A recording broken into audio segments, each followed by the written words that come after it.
आप देख रहे हैं समाचार एजेंसी ऑफ इंडिया में साइन न्यूज। नमस्कार दोस्तों, समाचार एजेंसी ऑफ इंडिया की साइन न्यूज़ में एक बार फिर आपका स्वागत है।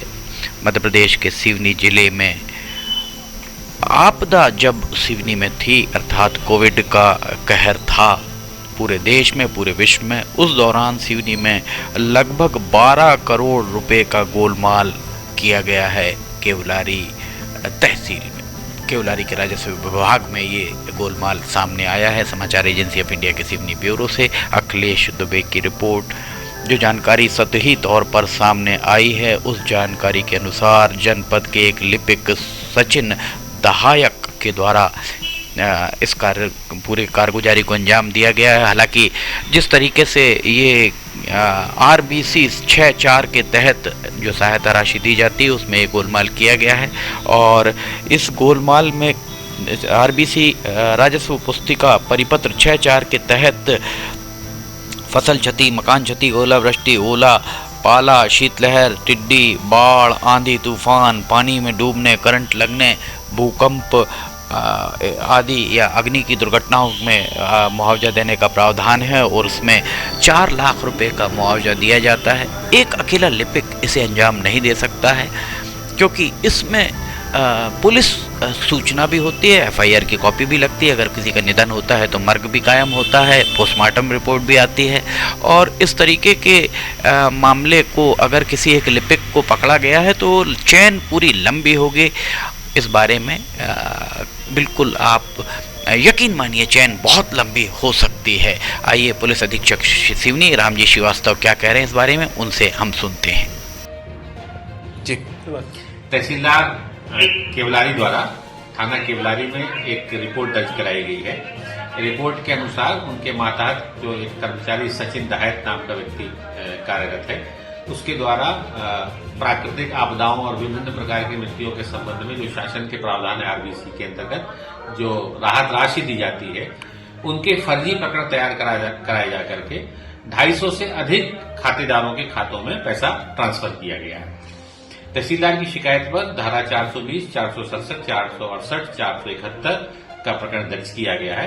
प्रकरण में विवेचना की जा रही है। अभी मूलतः एक ही व्यक्ति के विरुद्ध अपराध दर्ज कराया गया है।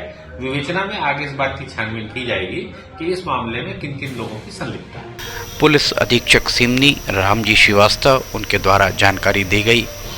ये जिस तरीके का घोटाला गबन सामने आया है, वो किसी एक व्यक्ति के बस की बात नहीं है, क्योंकि इसमें राजस्व अधिकारी, चाहे तहसीलदार हो, नायब तहसीलदार हो, पटवारी हो, सभी का प्रतिवेदन लगता है। अगर कोई मृत हुआ है तो उसकी मर्ग की सूचना पुलिस को जाती है, शव परीक्षण, पोस्टमार्टम होता है, पोस्टमार्टम रिपोर्ट आती है और उसके बाद पूरा का पूरा प्रकरण बनकर राज्य शासन को भेजा जाता है और राज्य शासन कलेक्टर के माध्यम से राज्य शासन को भेजा जाता है। राज्य शासन के द्वारा राशि स्वीकृत की जाती है और राशि की स्वीकृति के उपरांत ट्रेजरी कोषालय के द्वारा ये राशि जारी की जाती है और संबंधित के खाते में जारी की जाती है।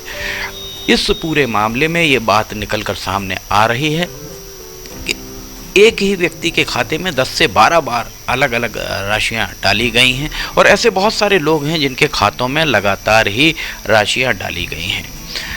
इस मामले में क्षेत्रीय विधायक, भारतीय जनता पार्टी के विधायक राकेश पाल सिंह को भी भारतीय जनता युवा मोर्चा के द्वारा ज्ञापन सौंपा गया है और विधायक राकेश पाल सिंह के साथ मिलकर उनके द्वारा SIT की जांच और इस मामले की जांच CBI से कराने की भी मांग की गई है।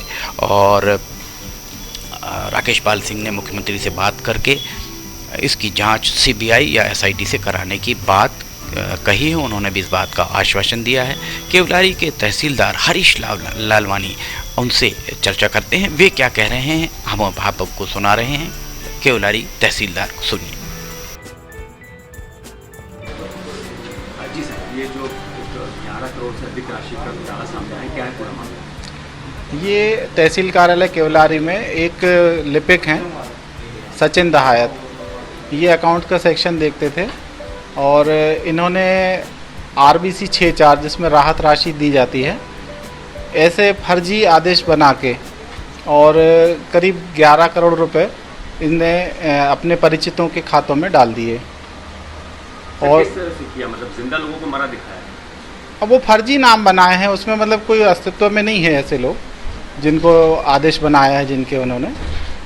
कब से कब के बीच का है सर? ये 2020 मार्च से चला है और अक्टूबर 2022 तक किया है अभी। कितने करीब फर्जी मामले सर इस तरह के? 279 फर्जी मामले हैं। अभी क्या कार्रवाई हो रही है सर इसमें? इसकी हमने FIR कराई है थाने में, अब वो फर्दर इन्वेस्टिगेशन थाने से हो रही है। और नायब नाजिर के खिलाफ कोई कार्रवाई नहीं सर अभी तक? उनका निलंबन करा दिया गया है, कलेक्टर साहब ने निलंबित कर दिया है और विभागीय जांच चल रही है। आपने सुना क्या कहना था केवलारी के तहसीलदार का। देखा जाए तो सिवनी में भ्रष्टाचार इस कदर पिछले 1-1.5 दशक से हो रहा है कि सिवनी को अगर भ्रष्टाचार का गढ़ कह दिया जाए तो किसी को आश्चर्य नहीं होना चाहिए। सिवनी में एक बहुत बड़ा पुल गिर जाता है केवलारी क्षेत्र में, पर उसके बाद भी उस संबंध में अभी तक कोई भी ना तो जांच हो पाई है, ना ही कोई दोषी दंडित हो पाया है। केवलारी की स्थिति, केवलारी के अलावा बरघाट में भी यही स्थिति है, सिवनी में भी अगर आप देखें तो यही स्थितियां हैं, लखनादौन में कमोबेश यही स्थितियां हैं। सिवनी के जितने विकास खंड हैं, हर विकास खंड में यही स्थिति है। कोई सुनने वाला नहीं, कहीं सुनवाई नहीं। अगर आप CM हेल्पलाइन में शिकायत करते हैं तो फोर्सली क्लोज कर दी जाती हैं और शासन प्रशासन की विज्ञप्तियों में बार बार CM हेल्पलाइन की समीक्षा की बात की जाती है। बहुत सारी ऐसी शिकायतें सामने आई हैं जो शिकायतें जबरिया बंद कर दी गई हैं, जबरन ही बंद कर दी गई हैं। सूचना के अधिकार में अगर आप जानकारी मांगते हैं, सूचना के अधिकार में जानकारी नहीं मिलती है। जिला कलेक्टर को अगर आप आवेदन देते हैं किसी बात के लिए जांच का, तो आप स्मरण पत्र पर स्मरण पत्र भेजते रहिए, कोई आगे कार्रवाई मुकम्मल शायद ही हो पाए।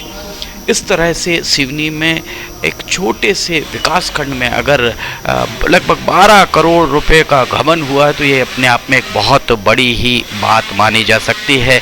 इस मामले की जांच SIT या CBI से कराने की अगर मांग की जा रही तो ये इसे किसी भी दृष्टिकोण से अनुचित नहीं माना जा सकता है। समाचार एजेंसी ऑफ इंडिया की सिवनी ब्यूरो से अखिलेश दुबे की ये रिपोर्ट। अगर आपको ये वीडियोस पसंद आ रहे हो तो आप इन्हें लाइक, सब्सक्राइब और शेयर जरूर कीजिएगा। फिलहाल इजाज़त लेते हैं, हम फिर हाजिर होंगे। जय हिंद।